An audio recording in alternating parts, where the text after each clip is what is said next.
Yo, balik lagi sama gua di channel Sensei Santuy. Oke, kali ini gua bakal bahas gosip yang ada di Light Novel volume 7 dengan judul Dewa Dewi selama menjalani hukuman. Nah, intinya Dewa Dewi mendapatkan hukuman dari Dewa Pencipta karena terlalu dekat dengan Mukouda. Oke, kalau udah siap langsung aja kita mulai. Gosip saat Dewa Dewi terkena hukuman. Di bagian gosip kali ini, kita dikasih gambaran yang cukup menarik tentang apa yang sebenarnya terjadi pada para dewa setelah mereka ketahuan terlalu dekat dengan Mukouda. Demiurge sebagai God of All Creation akhirnya turun tangan langsung. Dan uniknya, hukuman yang diberikan bukan hukuman fisik, bukan juga penghapusan kekuatan, tapi hukuman yang benar-benar menusuk titik terlemah masing-masing dewa, ketergantungan mereka pada hal-hal dari dunia lain. Cerita ini dibuka dengan Demiurge yang sedang santai di mansion besarnya. Ironisnya, dia justru sedang menikmati sake dan camilan dari dunia lain. Hal yang sama yang sedang dilarang keras untuk dinikmati oleh para dewa yang dihukum.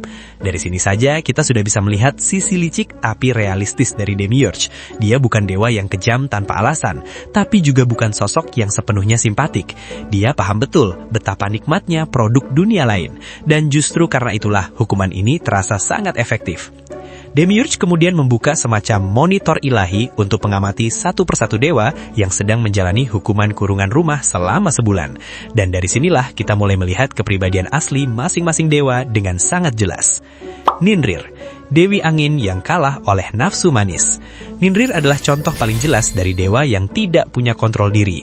Begitu adegan berpindah ke rumahnya, atmosfernya langsung terasa muram, seperti rumah orang yang baru kehilangan sesuatu yang sangat berharga. Ninrir terbaring lesu di tempat tidur, pikirannya dipenuhi oleh satu hal, sesuatu yang manis dari dunia lain. Kue, puding, dorayaki, semuanya berputar-putar di kepalanya seperti mimpi buruk yang manis tapi bikin dia kesal sendiri. Yang membuat situasi ini makin tragis sekaligus lucu adalah fakta bahwa semua ini sebenarnya salah Ninrir sendiri. Dia nggak pernah nyimpan persediaan. Semua manisan yang ia dapatkan dari Mukouda langsung dihabiskan tanpa sisa, tanpa pikir panjang. Disinilah karakter Ninrir benar-benar terlihat.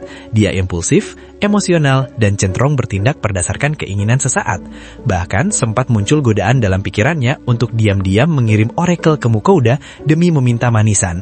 Tapi untungnya dia masih cukup waras untuk menyadari bahwa melanggar aturan Demiurge hanya akan membuat hukumannya jadi jauh lebih parah. Menariknya, Ninrir akhirnya memilih untuk menahan diri, bukan karena dia kuat, tapi karena dia takut kehilangan kesempatan menikmati manisan dunia lain selamanya. Ini bukan refleksi yang matang, tapi lebih ke refleksi karena terpaksa. Demiurge sendiri bahkan menyebut kalau Ninrir kurang punya ketekunan, meski pada akhirnya tetap berhasil bertahan. Kisar Dewi Bumi dan obsesi pada kecantikan. Kalau Ninrir lemah pada makanan manis, Kisar lemah pada produk kecantikan. Begitu cerita beralih ke rumah Dewi Bumi, atmosfernya berubah menjadi tegang dan penuh kecemasan. Kisar mondar-mandir sambil menghitung persediaan skincare-nya seperti orang yang sedang menghadapi krisis besar. Dan jujur aja, ini terasa sangat relatable, bahkan terlalu relatable, terutama bagi penonton perempuan.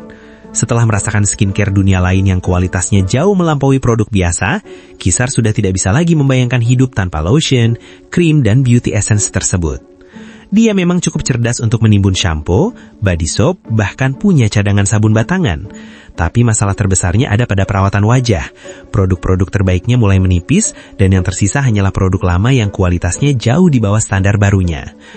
Reaksi Kisar saat membayangkan harus kembali menggunakan minyak zaitun benar-benar dramatis. Baginya, itu bukan sekedar penurunan kualitas, tapi semacam kemunduran eksistensial. Kulit sempurna yang dia banggakan terasa seperti identitas dirinya sebagai dewi.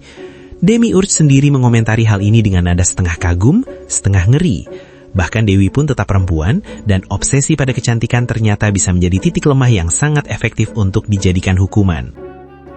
Agni, Dewi Api dan kecanduan bir. Masuk ke Agni, suasana langsung panas, secara harfiah dan emosional. Agni terlihat frustasi, mondar-mandir dengan langkah berat, satu kalimat yang terus berulang di kepalanya. Aku mau bir. Agni masih punya alkohol, tapi hanya ale biasa. Masalahnya, setelah merasakan bir dingin dari dunia lain, ale hangat terasa hambar, tidak memuaskan, bahkan menjengkelkan. Bagi Agni, bir bukan sekedar minuman, tapi bagian dari rutinitas hidup, setelah latihan, setelah mandi, saat makan malam. Yang menarik, Agni sadar bahwa dia tidak bisa melawan keputusan Demiurge, tapi kesadarannya itu tidak mengurangi rasa frustasinya sedikit pun. Dia juga menyesal karena tidak menyisakan stok bir, padahal dulu dia punya banyak sekali. Di sini terlihat bahwa Agni sebenarnya mirip Ninrir, impulsif dan hidup di momen sekarang. Bedanya, Agni lebih cepat menerima kenyataan, meski dengan perasaan berat. Rusalka, dari air yang paling cerdas. Dan disinilah kontras terbesar muncul. Rumah Rusalka justru tenang, damai, hampir seperti tidak sedang menjalani hukuman sama sekali. Dengan santai dia menikmati es krim vanila dari item boxnya. Rusalka adalah satu-satunya dewa yang berpikir jauh ke depan. Dia tidak menghabiskan semua manisan sekaligus. Dia menyimpannya, mengatur konsumsinya, dan sekarang menikmati hasil dari kedisiplinannya sendiri.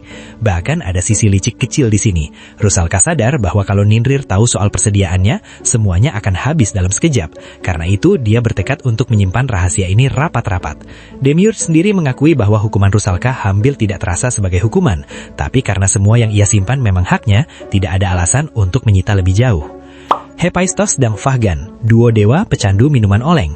Bagian terakhir berfokus pada dua dewa yang benar-benar tenggelam dalam kecintaan mereka pada alkohol, Hephaistos dan Vahgan. Keduanya mengalami nasib yang sama, dipaksa kembali ke Ale dan Met setelah mengenal whisky dunia lain.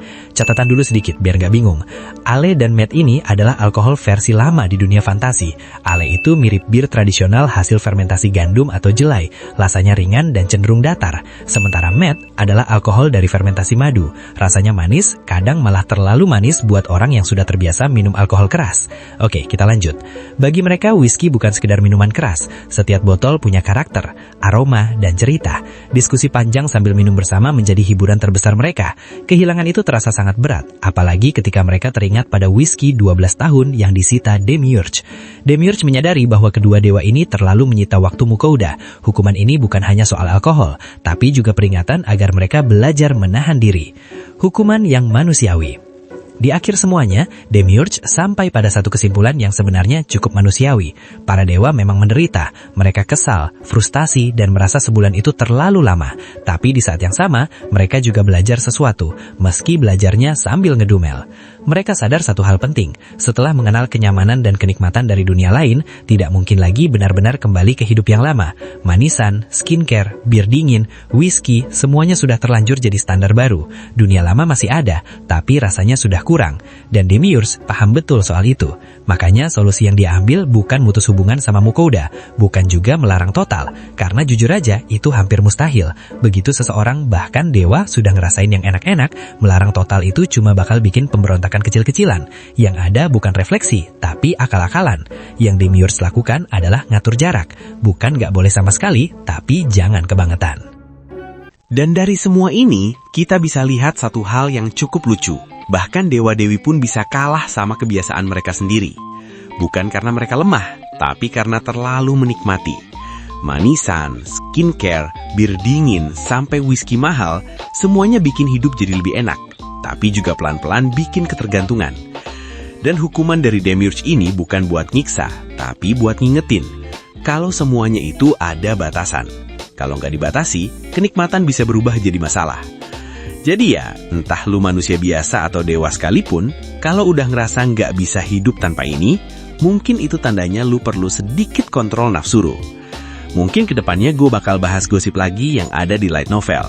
Kayak kehidupan 3 pahlawan setelah kabur ke kerajaan Marvel. Oke kalau gitu, sampai ketemu di video selanjutnya.